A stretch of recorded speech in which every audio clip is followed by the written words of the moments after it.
मेरी पूरी शुभकामना है कि जल्दी से मुख्यमंत्री उप मुख्यमंत्री बने। आपको शुभकामना है कि तेजस्वी सीएम बन जाए? भैया, जनता किसी को सीएम बनाना चाहेगी तो पप्पू यादव की औकात है कि हम किसी को रोक लेंगे। आपसे हम ये जानना चाहेंगे या बिहार जानना चाहती है कि घर आपका गोपालगंज है, तो आप गोपालगंज चुनाव क्यों नहीं लड़ते हैं? मिश्रा जी के पीठ में खंजर कौन भोग रहा है? अपने हैं कौन? कौन भोग रहा है? पप्पू यादव को धोखा दिया, पप्पू मिश्रा जी को कौन धोखा दे रहा है? आप लोग कब तक ये गंदी खेल खेलिएगा? ठीक है भैया, घर घर में आप पूर्णिया को मारना चाहे मार देते, मिश्रा जी को क्यों खत्म करना चाह रहे हैं? नमस्कार, मेरा नाम आलोक है। आप लाइव स्ट्रीज देख रहे हैं। पूर्णिया चुनाव के बाद पप्पू यादव पटना लौट आए हैं। हमारे साथ हैं पप्पू यादव, जिन्होंने चुनाव लड़ा और काफ़ी दमदार तरीके से चुनाव लड़ा। देखिए क्या कुछ हुआ पूर्णिया में, कैसे बीमा भारती बागी हुई, फिर पप्पू यादव को लालू प्रसाद यादव से मिलने के बाद भी धोखा मिला। फिलहाल हम पप्पू यादव के उसी पटना वाले आवास पे हैं जहां वो अक्सर मिलते हैं। लोगों की भीड़ यहाँ पर अभी भी लगी हुई है। ये पीछे का बोर्ड हम दिखाएंगे। पहले आप इस बोर्ड को देखिए, जहाँ पहले जन अधिकार पार्टी का बोर्ड लगा रहता था। जन अधिकार पार्टी थी पप्पू यादव की पार्टी, जिनका उन्होंने विलय कर दिया मार्च के महीने में। ये पीछे आप तो निर्दलीय उम्मीदवार थे, ये आईएनसी इंडियन नेशनल कांग्रेस क्यों? अब भैया, इंडियन कांग्रेस जब हम ज्वाइन किए तो इंडियन ने कांग्रेस न होगा। इंडियन कांग्रेस ने आपको धोखा दिया, वो तो सबने देखा। कौन कैसे मना, ये हमको समझ में नहीं आता है। जिसको धोखा दिया उसको पता नहीं आया, दुनिया को पता चल गया। तो हम लोग को नहीं दिखा। आप कांग्रेस के उम्मीदवार थोड़ी थे, आप तो निर्दलीय थे। कैची छाप पर भैया, निर्दलीय उम्मीदवार थे या हम जनता के उम्मीदवार थे? तो जनता जो चाहा वो हमने किया। कांग्रेस के लीडरशिप की जो ब्लेसिंग थी और है और रहेगा। कांग्रेस जब हमें चुनाव न लड़ने के लिए रोका, ना हमें चुनाव लड़ने के लिए कहा, जनता हमारी पार्टी जन अधिकार पार्टी चुनाव की तैयारी 5 सीटों पर कर रही थी और हम लोग लड़ रहे थे। और हम लोग को अपनी पार्टी से चुनाव लड़ना था, किसी और पार्टी से तो चुनाव लड़ना नहीं था। हमारा छाप कैंची छाप था, हमारी पार्टी जन अधिकार थी। तो फिर ये पंजा छाप वाला बोर्ड देश क्यों? के वक्त भैया, मैं बार बार कह रहा हूँ ना कि जब ये पंजा छाप का बोर्ड ज्वाइन किए तो हमारी जो आइडियोलॉजी है, मैं बार बार कहता हूँ कि सच्चाई के रास्ते जो राजनीति करने की जो पप्पू यादव के रास्ते रहे हैं या हमारी जो सोच रही है, उस पर हमने कोई कंप्रोमाइज़ आज तक दुनिया में नहीं किया। और वो बहुत क्लियर है पप्पू उसमें। यादव नहीं मानते कि उन्हें कांग्रेस से धोखा मिला? नहीं, मैं कांग्रेस से धोखा मिला या मैं ऐसा मानता हूँ कि 2024 का जो चुनाव है ना, वो दिल्ली का चुनाव है, वो बिहार का चुनाव नहीं है या किसी स्टेट का चुनाव नहीं है। 2 पक्ष है, एक है इंडिया, एक है एनडीए। एनडीए नरेंद्र मोदी के नेतृत्व में और एक कुनबा बना है जो नरेंद्र मोदी जी ने जिसको लात मार दिया था, बाहर कर दिया था। चुनाव के बाद हताशा में सभी लोगों को नरेंद्र मोदी जी ने जोड़ा। अब पहले जोड़िए, इंडिया के साथ जो आइडियोलॉजिकल लोग हैं वो पहले से जुड़े हुए हैं, चाहे मांझी जी हों, उपेंद्र कुशवाहा जी हों, चिराग जी हों। जहाँ जहाँ नरेंद्र मोदी जी जोड़ रहे हैं, जब उन्होंने देख लिया कि मेरी ग्राउंड रियलिटी ख़त्म हो रही है, मेरी कहीं ज़मीन नहीं बची, हवा नहीं है, हमने राम मंदिर बनाया, वो भी हमारे लिए उल्टा साबित हुआ क्योंकि वो आस्था की चीज़ थी, लोग उसको राजनीतिक चश्मे से नहीं देखे। जबकि वो राम मंदिर में सिर्फ आम आदमी की भूमिका थी, उसमें भी हड़बड़ी कर दी आपने। उसको भी पॉलिटिकलाइज करने की कोशिश की, उसको भी आप राजनीतिक हथकंडा पुलवामा की तरह बनाना चाहे। जनता ने उसको ख़त्म कर दिया, ठीक है, आप खारिज कर दी। फिर उन्होंने एनआरसी तो क्या नई चीज़ों को लाने का काम शुरू कर दिया। फिर जब उससे भी जनता विमुख हो गई, क्योंकि आप 10 सालों में किसान के लिए क्या किए उस पर बात नहीं करते हैं, महंगाई की स्थिति क्या है उस पर बात नहीं करते हैं, युवाओं की स्थिति क्या है उस पर बात नहीं करते हैं। कोई भी मुद्दों पर बात नहीं करते। आप हमेशा मंगलसूत्र ले लेगा तो ये ढुक जाएगा, तो सोना बांट लेगा। आपको आज भी 10 साल रहने के बावजूद भी आपको कांग्रेस और राहुल गांधी जी प्रियंका गांधी को गाली देने के अलावा, और जो पीएम देश के लिए शहीद हो गए हैं, राजीव गांधी और इंदिरा गांधी, जिस नेहरू और गांधी थॉट और सुभाष चंद्र बोस की आइडियोलॉजी से देश का इतना बड़ा उत्थान हुआ, सारी चीज़ें बनी, आईएम से लेके आईआईटी से लेके जिला स्कूल से लेकर के नवोदय से लेकर के कन्या विद्यालय से लेकर के सेंट्रल स्कूल से लेकर के दुनिया की जितनी चीज़ें आई, ये सारे एयरपोर्ट एम्स से लेके मेडिकल सिस्टम से लेके ये जो आप आज मोबाइल और सारी चीज़ें चला रहे हैं, ये जो संचार क्रांति आई राजीव गांधी जी के समय, आप ऐसी सारी चीज़ें दुनिया में आपको आई, और उसके बावजूद आज आप आज़ाद 15 साल आप 16 साल आप सत्ता में रहे, 10 साल आप रहे, और उसके बाद आप गाली गलौज कर रहे हैं। आपकी कोई एक चीज़ सुनिए ना। मानव अधिकार बताइए कि बेहतर कौन, नरेंद्र मोदी ना, जो अपने रूठे हुए दल के लोगों को मना रहे हैं, ये इंडिया के लोग जो कांग्रेस, आप कह रहे हैं कि कांग्रेस में ज्वाइन किया, कांग्रेस में ज्वाइन कराकर पीठ में खंजर मारा गया। राहुल गांधी आए, कहा बीमा भारती को वोट, पीठ में खंजर कब मारा गया, कब बोला? राहुल गांधी बीमा भारती के लिए वोट मांगे, वो क्या था, पीठ में खंजर नहीं था? आप सुनिए पहले मेरी बात। आप ऐसे खाली राहुल गांधी जी किसके लिए वोट मांगे हैं? इसमें तो खैर एनडीए के लिए वोट मांग रहे थे, एक समय तो उन्होंने भी कह दिया कि एनडीए को वोट दे। भैया देखिए, मैं किसी व्यक्ति विशेष को नहीं जानता हूँ और जानना भी नहीं चाहता। इसमें तो नहीं जानते, मेरे ख्याल से जानने की ज़रूरत भी नहीं है। वो अच्छा काम करें, उनके रास्ते अलग हैं, मेरे रास्ते अलग हैं। आप एक बात समझिए, अब राजनीति में कभी इधर गाली गलौज, अभी कितना गाली गलौज, सहनी जी उधर चले गए, सिक्योरिटी मिल गई, सिक्योरिटी छिन गई, फिर सहनी जी इधर आ गए, अब इधर मुख्यमंत्री बनाएंगे, उप मुख्यमंत्री बनेंगे, अच्छी बात है। मेरी पूरी शुभकामना है कि जल्दी से मुख्यमंत्री उप मुख्यमंत्री बने। आपको शुभकामना है कि तेजस्वी सीएम बन जाए? भैया, जनता किसी को सीएम बनाना चाहेगी तो पप्पू यादव की औकात है कि हम किसी को रोक लेंगे? वो 2 बार डिप्टी सीएम बने, पिता ने उनको अपनी विरासत दी। पप्पू यादव को पूर्णिया और मधेपुरा ने विरासत दिया। हमारा खून, हमारी मिट्टी है, हमारी पूर्णिया, मिथिला और कोसी सीमांचल है, उनको पिता ने विरासत दी। तो पिता के आशीर्वाद से और पिता की कृपा से वो डिप्टी सीएम बने हैं। आगे आप क्या करेंगे? अब भैया, मैं पहले, चुनाव खत्म हो गया, अभी भी चुनाव चल रहा है। मैं पहले भी कह रहा हूँ, अभी भी कह रहा हूँ, और मैं साफ हूँ इस मामले में कि बिहार में मैं पहले, आज भी कह रहा हूँ कि मैंने स्वतंत्र कर दिया। जिन लोगों को मैं कहूँगा कि एक तो परिपक्व बने, गाली गलौज ना दिलवाए, राजनीति का इतना नैतिक स्तर ना गिराए।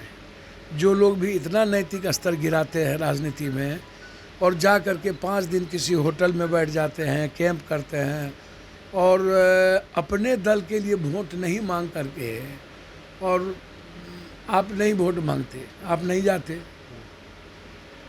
मैं तो कई जगह ऐसा देख रहा हूँ। मेरा ये आग्रह है कि आप गुलाब यादव को टिकट दे दिए, आप फिर छीन लिए। आप राजबल्लभ यादव को यूज करके फिर ख़त्म कर दिए। आप ददन को यूज किए, ख़त्म कर दिए। आप देवेंद्र यादव जी को यूज किए, ख़त्म कर दिए। आपको आंख बंद करके, यदि हिना साहब टिकट आपका नहीं लेना चाह रहे थे तो आपको उनको खुला समर्थन दे देने की ज़रूरत थी। आजीवन शहाबुद्दीन साहब लालू यादव के साथ मरने तक, सांस तक रहे, और उनका साफ था कि लालू यादव से कोई दगा नहीं किया जा सकता।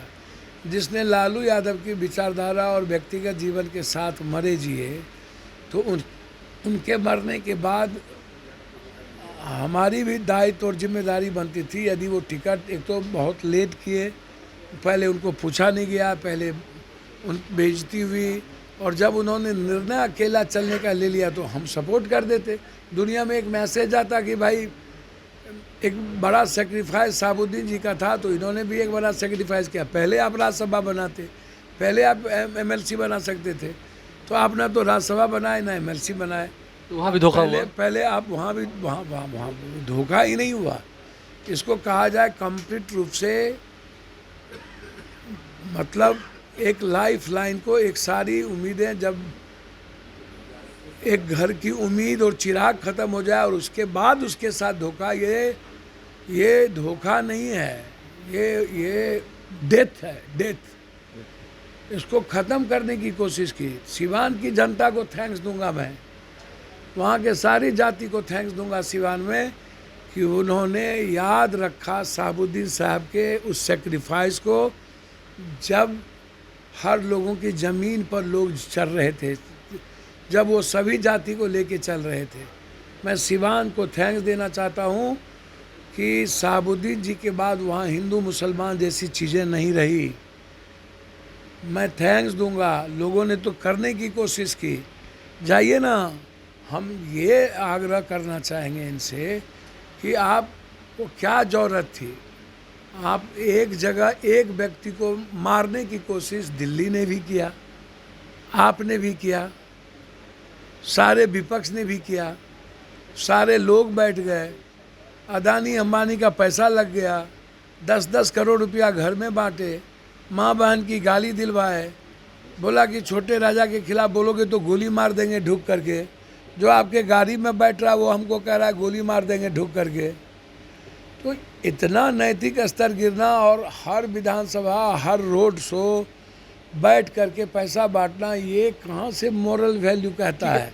और आप कांग्रेस के यहाँ एक बार नहीं गए, आप कांग्रेस के यहाँ एक बार नहीं गए। अरे भैया, मेरा तो ये आग्रह था कि आपसे हम ये जानना चाहेंगे, या बिहार जानना चाहती है कि घर आपका गोपालगंज है, तो आप गोपालगंज चुनाव क्यों नहीं लड़ते हैं, दूसरी पार्टी को क्यों देते हैं? सिवान में आपको कैंडिडेट क्यों नहीं मिलता है? महाराजगंज आपने क्यों दे दिया कांग्रेस को, आप क्यों नहीं लड़े? सर, वो जानना चाहता है जनता। सही है कि आप अपने इलाके में नहीं हार करके आप कोसी सीमांचल के मरर बनते हैं, जा करके कहते हैं कि नहीं हम कोसी सीमांचल में। आप पहले भी भैया, आप पाटलिपुत्रा आपको जीतने और आपको छपरा जीतने चाहिए, वहाँ लगना चाहिए। और जो आपके मंच पर खड़ा रहता है 24 घंटा रथ पर, वो क्यों विरोध कर रहा है? इसका क्या पीछे, इसके पीछे कारण क्या है भाई? आपके विधायक लोग चुप हैं पाटलिपुत्रा में 6 लोकसभा में, और वो 24 घंटा आपके लिए भीड़ लेके आता है। जब आप रैली करते हैं तो भीड़ भगाते हैं, आप उसको यूज एंड थ्रो कर दिए। क्यों आपने क्यों यूज एंड थ्रो की? और जब मिसा जी लड़ रहे हैं तो वो विरोध क्यों कर रहा है? वो क्यों चुप है? इसके पीछे कारण कौन है? कौन है इसके पीछे? मैं नहीं मानता कि वो विधायक है इसके पीछे। इसके पीछे मिसा जी नहीं बढ़े हैं, इसके लिए कौन जिम्मेदार है? मिसा जी के पीठ में खंजर कौन भोग रहा है? अपने हैं कौन? कौन भोग रहा है? पप्पू यादव को धोखा दिया, पप्पू मिसा जी को कौन धोखा दे रहा है? चलिए अंतिम सवाल है, मेरा सीधा सवाल है, आप लोग कब तक ये गंदी खेल खेलिएगा? घर घर में आप पूर्णिया को मारना चाहे मार देते, मिसा जी को क्यों खत्म करना चाह रहे हैं? खत्म करना चाह रहे हैं? ए भैया, आप तो देखिए ना भाई, आपके मंच पर और आपके रथ पर खड़े रहते हैं, और जब वोट की बारी आती है तो चुप हो जाते हैं। आप मंत्री नहीं बना पाते हैं लोगों को। लाल यादव की बात कर रहे हैं आप नहीं, मैं किसका, मैं कोई नहीं जानता। मैं नाम ले देता हूँ, आपने यूज और थ्रो क्यों किया भाई? आप पहले कहते कि नहीं आपको नहीं लड़ना है, या पहले कहते भाई वीरेंद्र जी इतने सोबर आदमी, पहले उसको कहते नहीं लड़ना है। आप सब जगह की स्थिति वही पैदा करके रखे हुए हैं। ठीक है भाई, अंतिम सवाल है, आप पूर्णिया की जनता से आश्वस्त है कि आपको जिताकर भेज दी है? अच्छा, एक बात बताइए, सभी जाति धर्म वर्ग और सभी पार्टी के वर्कर का ब्लेसिंग जब देश भर का और हॉट सीट था, बेयानाट का चुनाव था और चल रहा था पप्पू यादव चुनाव के दिन, अब पूर्णिया चल रहा था, तो मेरे लिए इससे बड़ा गौरवान्वित क्या होगा कि पूर्णिया और सीमांचल को वर्ल्ड में जान गया। ठीक है। और दूसरा कुछ न चैनल था न न्यूज़ था, हमने सबका दिल तो जीत लिया ना। हमने सबका ब्लेसिंग ले ली ना, आशीर्वाद ले लिया ना। अगर आप जीतते हैं तो किसकी ओर, किसके साथ? किसकी और किसके साथ? क्योंकि आप तो निर्दलीय पहले पूछते हैं आप कुछ हो, फिर पूछते हैं आप कुछ हो। जिन्होंने खंजर मारा उन्हीं के साथ? खंजर मारा कांग्रेस ने? भैया, आपके वोटर कह रहे थे। आप उनसे पूछिए ना जिनके यहाँ आप जाते हैं। उनको क्या प्रॉब्लम थी लालू और पप्पू। सर पप्पू लालू में अंतर क्या था और कांग्रेस और आरजेडी में अंतर क्या था, और कांग्रेस को आगे रख करके आप चुनाव क्यों नहीं लड़े? आपका चुनाव नहीं था, आप 2025 का चुनाव क्यों लड़ रहे हैं? आप 2024 का चुनाव क्यों नहीं लड़ रहे हैं? आप यहाँ बैठ करके 2024-25 का चुनाव लड़ रहे हैं। और 2025 के चुनाव में आप पप्पू यादव को टारगेट कर लिए। मेरा 25 से क्या लेना देना था? मेरा तो 24 से लेना देना था, हम पहले कह दिए आपको। और मुझे मधेपुरा नहीं जाना था, मेरा घर है, हमारा दिल दुखा है लोगों का। मधेपुरा में कोई चुनाव हो रहा है, लग रहा है कि आपने मजाक बना दिया मधेपुरा सुपौल को। मतलब वहाँ आरजेडी के हार तय है। अरे भाई मधेपुरा नहीं, आरजेडी का हार तय है, ये मैं कैसे क्यों बोल दूं भाई? जनता तय करेगी कि पप्पू यादव बोलेंगे। आप जैसा करनी करिएगा, जस तस भोगनी है चादर का कहावत है, जैसा रोपिएगा खाइएगा, रोपिएगा बबूल खाइएगा खजूर, जैसा करिएगा वैसा भोगिएगा, जनता उसका जवाब देगी। जनता आपके लिए आप अच्छा करिएगा, जनता आपको माथे पर रखेगी। तो आप एक जगह कहिएगा एनडीए को दो और दूसरा जगह कहिएगा इंडिया को दो, और कांग्रेस की आप जाते नहीं है कहीं, आप गए। आप एक बार 6 विधानसभा में हमारे यहाँ गए और रोड शो किए, अब बगल में किशनगंज आप एको बार नहीं गए, रोहटा में 2 मिनट के लिए गए, भाग के आ गए, सिर्फ रोहटा।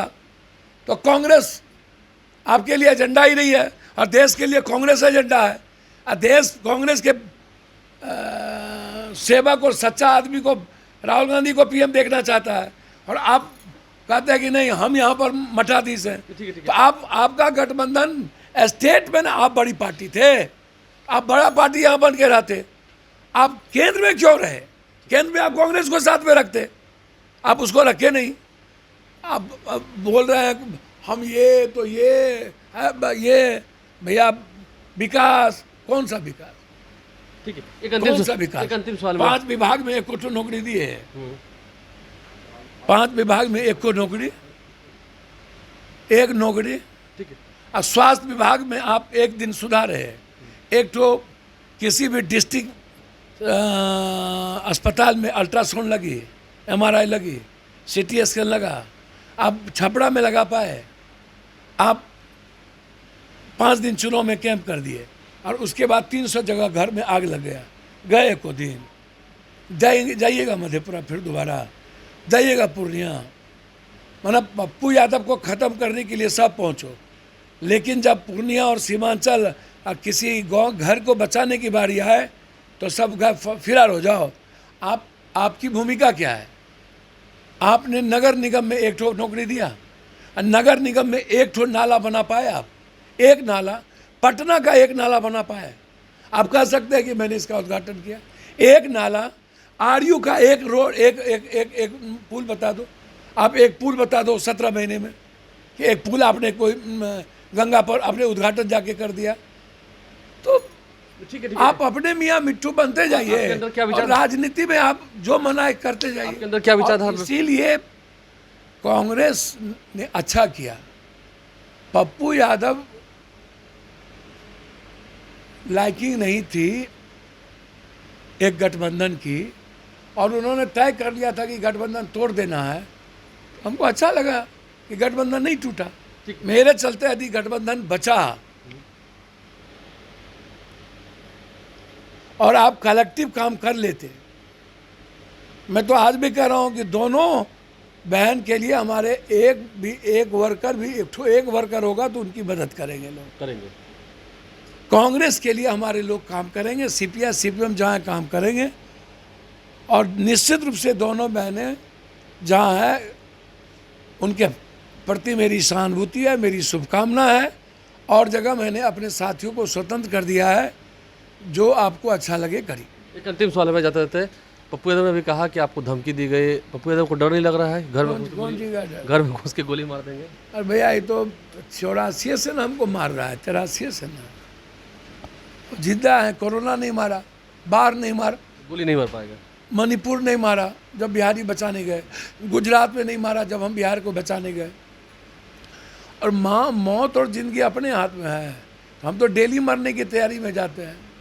मेरा लक्ष्य इतने बुरे स्थिति के बावजूद भी ये पूरा पैर, पूरा पैर जो है जख्मी है, सब कुछ के बावजूद भी मैं पूर्णिया में था। और हम चाहेंगे कि निश्चित रूप से रायबरेली में हमारी एक छोटा सा एक वर्कर की हिस्सेदारी जो होगी वो निभाऊंगा। निभाएंगे। पप्पू यादव हमारे साथ हैं, उनके अंदर क्या विचारधारा बह रही है इस चुनाव के बाद आपने सुना है। आप लाइव स्ट्रीम से बन रहे हैं, पटना आ चुके हैं, रायबरेली भी जाएंगे और जगह जगह घूम घूम कर भी प्रचार करेंगे। हमारे चैनल को सब्सक्राइब कर लें, साथ साथ फेसबुक पेज भी लाइक करें। धन्यवाद।